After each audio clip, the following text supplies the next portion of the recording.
Okay, without music this time, this is the sequel. This is the sequel to Darth Bane, Path of Destruction. And honestly, is way weaker than the last one. Doesn't mean it's bad, it's just kind of...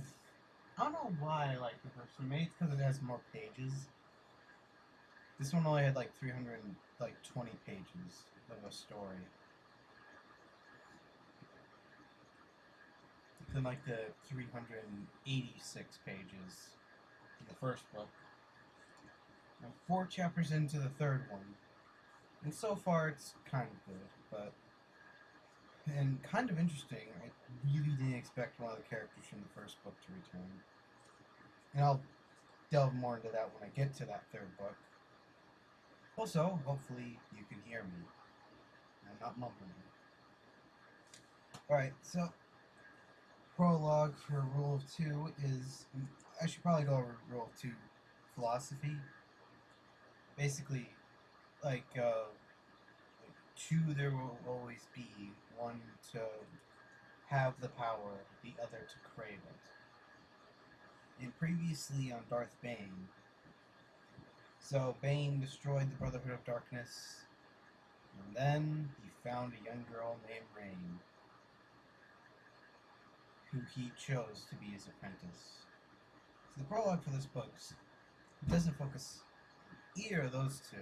It focuses on Darrowbit, a young boy who believes his cousins who joined with him in the Army of Light, but he defected to the Sith, are dead. One being named Bug, who he killed himself, and the other being Rain. Yeah, that same Rain. Her real name's Xanel. They all have nicknames like Darrowbit's called Tomcat. So, pretty much, he thought the Jedi were like this beacon of hope, like godlike beings, but then he actually showed up and they were kind of lame, so he decided to go with the Sith, because he thought they were way cooler. But then it was kind of revealed, and then he kind of then the thought bomb happened, and he kind of got a big wake-up call to reality. And now he doesn't want to do anything with either side because he just doesn't like them. But he goes down to the cave to the thought bomb. And pretty much what the thought bomb is a horrifying Sith ritual. Basically, they gather all the Force energies from everyone above. And basically, it explodes. And then it pretty much absorbs their life essence. So basically, they're still alive in there. But like in searching pain or something. It's not really explained that well, but hey, it's the Force. Who cares? Alright, so chapter 1 to 9. Finally, we're back with Darth Bane and Xana, who have pretty much just gone on to try and survive and move through life. And Xana, along with Rain, with Bane,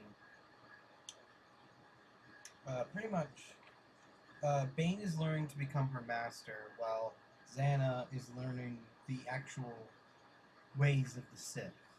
More or less Bane's way of the Sith. That's pretty much it. But Bane seems to be having some after effects of the thought bomb, as he gets to see some visions of, like, all the Sith Masters that he basically sacrificed to the death. Mainly Cordus and Khan. Khan pretty much does nothing to him and just kind of just stares at him. Well, Cordus basically just mocks him. But, pretty much. But then we go back to the Army of Light with Lord Fafala and also Johan, a Jedi Padawan of Lord Hoth, specifically Lord Hoth's Padawan. And he pretty much just has the exact same character as Lord Hoth, except just a bit younger. And pretty much, he disobeys Lord Fafala, who told him to stay on the ship because he didn't want him to be affected by the thought bomb, by mind tricking Eratana to basically bring him along with her crew of Borlon and his two sons, Tallow and Win. Pretty much, they're Bordon, Tallow, and Wen are just like farmers. Nothing really new to them. Besides that, Ertana is also just flat out a public soldier. Dark skinned, by the way. They have to point that out. And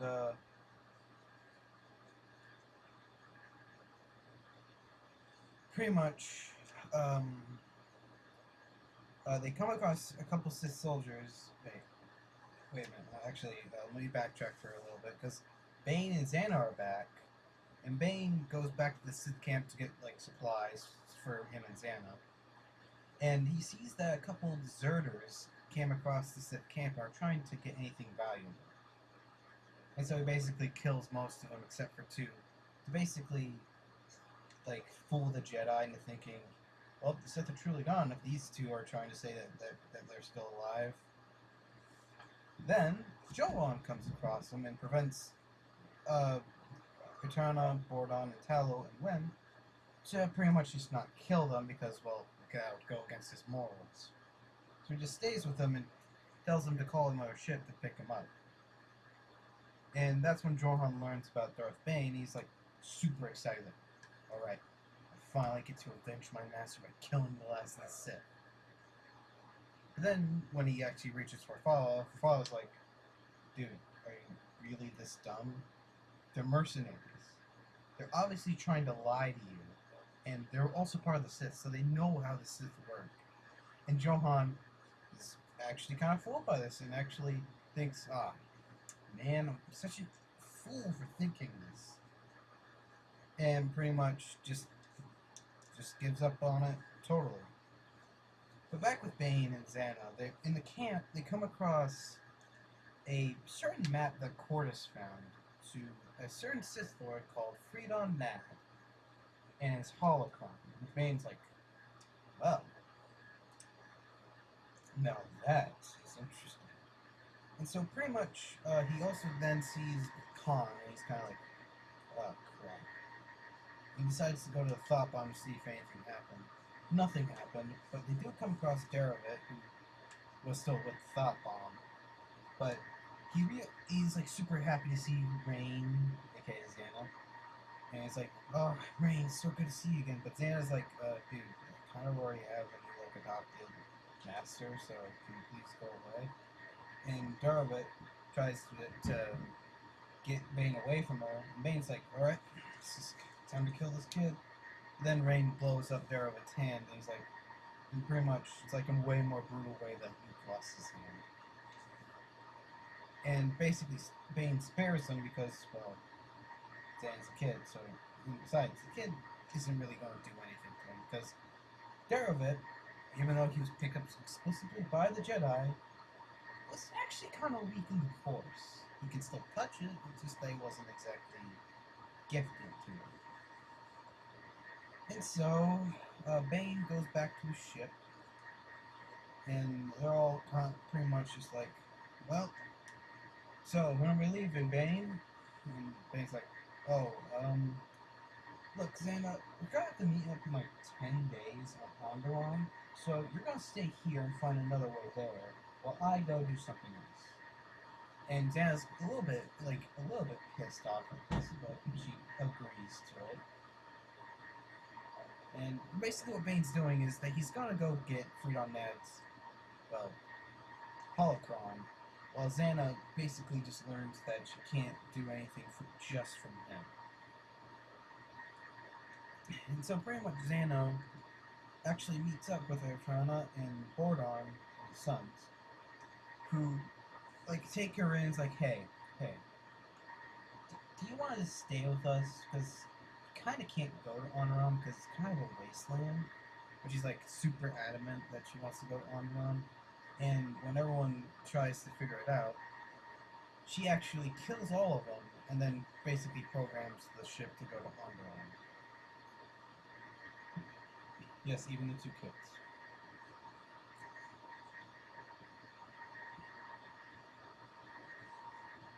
And with Bane, he goes to the moon, Onderon's moon,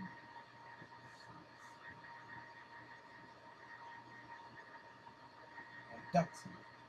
And this moon's like super close to Onderon, so he can do like a really cool thing later. But pretty much, he finds the tomb. He also crashes that ship he got from the first book, so that's no longer usable for him. But he pretty much finds the tomb. But he kind of discovers like a little bit of an issue. He kind of finds a parasite, not on the holocron, on the walls. And these things are called orbalisks.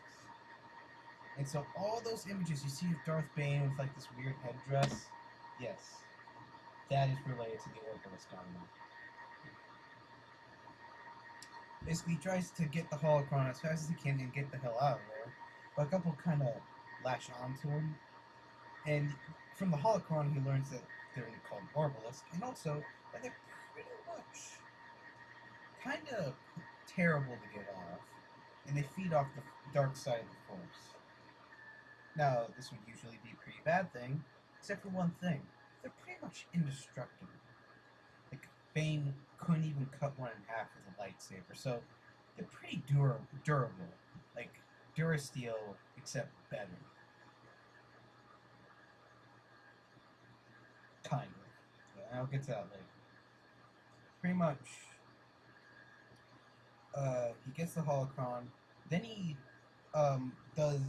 then basically takes over the mind of a like fabled beast and just kind of flies up to go to Onderon because of how close the moon is to Onderon, because they can kind of share an atmosphere for some reason. But Xana crash lands on Onderon and meets up with the fabled beast riders. And these guys try to rob her ship. Then Bane kind of shows up and basically kicks all their like beast riding butts out of their saddles. Then kicks the like beast butts. But pretty much with that, he makes like a 2-inch crater, and he just walks out of there like an action movie hero, and he's like just limping. So yeah, the Orbalisk armor is pretty cool. And so they all just go on into the sunset, while back on Ruusan, Darovit meets up with the animals of the bouncers. And La, that creature that Rain was attached to, yeah, she was a bouncer. Now these things are like psychics, and they're pretty nice, except for that one time that the war literally drove a lot of them insane. So yeah. And so Darovit decides just to stay on Ruusan and become a healer, while Johan and Farfalla go back to Coruscant and learn that things are changing. And this is pretty much how they explain the Republic. The Old Republic became the Republic we know from the prequels. The Jedi are underneath the Senate's tool, the Chancellor's like fingers. Yeah. And also John gets graduated to a Jedi Knight. And then Chapter 10 to the epilogue is basically 10 years later. Now, Xana is all grown up now, kind of, but pretty much she's grown up to the point where she's attractive. And that's where she meets a Twi'lek called Catelyn, who's also a separatist. As you know, public separatism, it just goes hand in hand. And pretty much tricks him into trying to capture the ex-chancellor, Valoran. Yes, that Valoran. But what they didn't know was that Johan was basically his bodyguard. Now, the only two people that were against this plan in the first place was Pauk and Sindra. Sindra has a huge crush on Kaladin, so yeah, that's from me. And they pretty much escaped. And they all work for this guy named Heather, who is like a rich nobleman, but has some talent with the Force. But pretty much,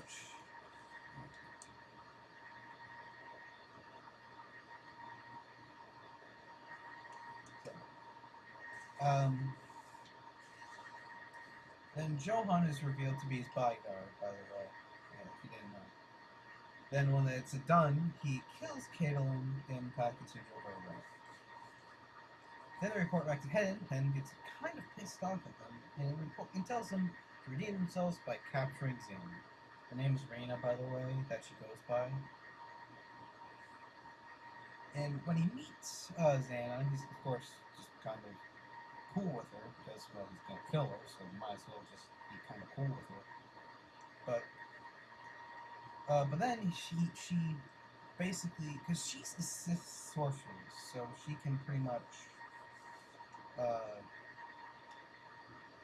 like mind screw them, like straight up fear talks in their minds, and she does that to Syndra, and she pretty much just goes completely insane, and then she uses her lightsaber to kill Pop. Now, and when Hen sees this, he's like, "Oh my god, finally, I can become a Sith Lord." Because pretty much he had talent with the Force, and his mom kind of kept training him to try and be a Sith for family gain. And at first, she was like, "Hey, son, go join the Brotherhood. I think they're gonna win." And he's like, "Nah, no thanks." And then he killed him. That's how he got all his power. And so he believes that Xana is like destined for him to become her apprentice. And she's like, that's kind of an issue because, well, I'm kinda already an apprentice right now. He's like, "We'll find this clear master and we'll just like kill him and we'll become the next one." She's like, eh. But he's like, "Oh, hey, guess what? I know how to get Tython. This place has a holocron that can basically have more Sith knowledge." And she's like, "Huh." He also has these Sith assassins that were part of the Brotherhood, but now work under him. And so he tricks him into battling Bane, and like Bane is like all pissed that he got betrayed, even though he really didn't. Because Xana really was trying to get rid of Hedon and his Sith assassins, just to try and like get Bane the holocron and like corner us the Tython. And Bane's like, "Dude, why betray me?" And she explains while Bane's nearly about to kill her. And then Bane sends her to go to the Jedi Order because earlier he tried to make a holocron. There's just one problem. He kind of has a big issue. He doesn't know how to make one. And that's what he's been trying to do for like the past 10 years. And Xana has just been trying to get things by herself because of this one problem. He can't exactly go out in public because his appearance was Xana. Well, not the fact that he's muscly. The orbitalist armor, because it kind of asexually multiplied all over his body. So he can't exactly go out in public too much anymore. But he basically goes to Tython to go get the holocron. And now Tython's like a deep core world, which is like the birthplace of the Jedi, mythical and all that. While Xana goes to the Jedi Temple, disguised as another Padawan that looks somehow exactly like her, except with brunette hair. And pretty much, she tries to look up how to get rid of the orbitalists. One, because Bane ordered her to. And two, because she kind of wants to get a chance of killing Bane. And back with Darovit, he's basically a healer. He's all mellowed out, man, and living in a hut. Basically turning to Yoda, except not as cool, because he's too tall. And he's missing a hand. Basically, he's Yoda. That's healer Yoda, but pretty much Johan comes across him because he wants to like honor Hoth and all that because there's no memorial on Mustang. but Dervitt kind of kept sabotaging it because it's kind of still pissed off at them. But what they did to Rustam, because Rustam went from a luscious forest planet that barely had snow to constantly snowing, killing off a lot of the wildlife. Pretty much, he basically reveals that Bane is actually real, and John's like, huh. But if I tell us to follow, you will finally admit that I was right. It basically brings Dervitt to Coruscant to basically meet up with the Jedi Council so they can go, hunt down Bane. But Xana comes across him first, and they both recognize each other. And they both escape to Typhon because she got the information she needed. And she also needs Dervitt because of the fact that, well, he's a healer, and the only way to remove the Orbalist is if the guy's in, Bane's, in very perfect health. No problems at all. But when Johan and Farfalla come across him, they're kind of like, huh, where could they have gone? And then they reveal the Typhon. He's like, okay, you have to go there and hunt him down. And Farfalla says, go get Master Rax, Warlock, and Zack. I don't even know how to pronounce their names, but I'm going with it. Rax is basically the Blade Master of the Jedi Order, and is killed by Darth Bane. I'm kind of spoiling here, but Master Warwick, who's battle meditation, killed by Bane. Zack is an old Padawan of Vraska, and is killed by Xana. Epic battle. And Farfalla is killed by Darth Bane, and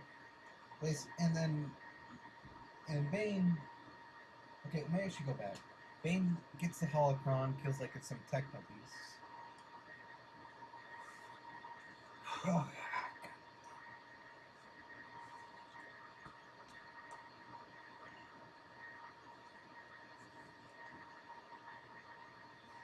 get some.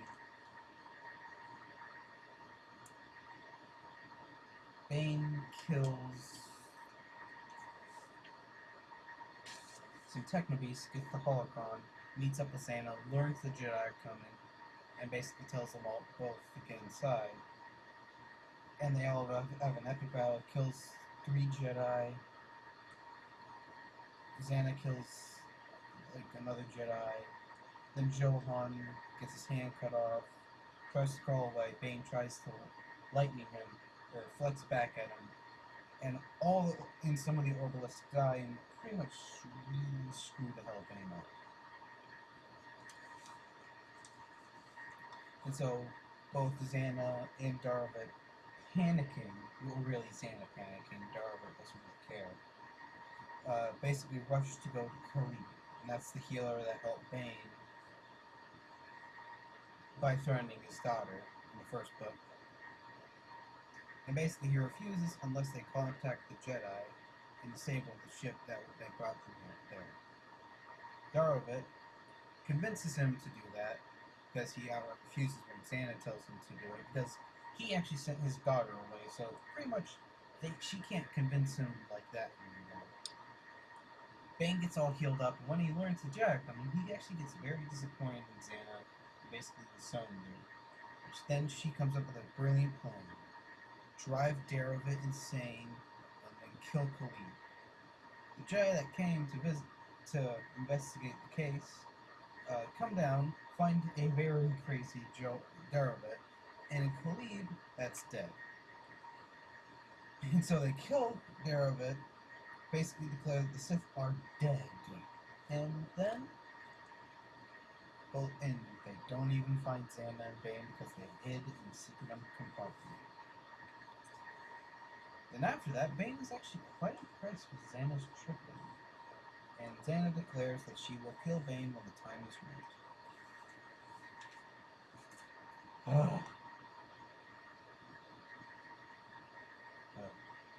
So yeah, that was Rule 2.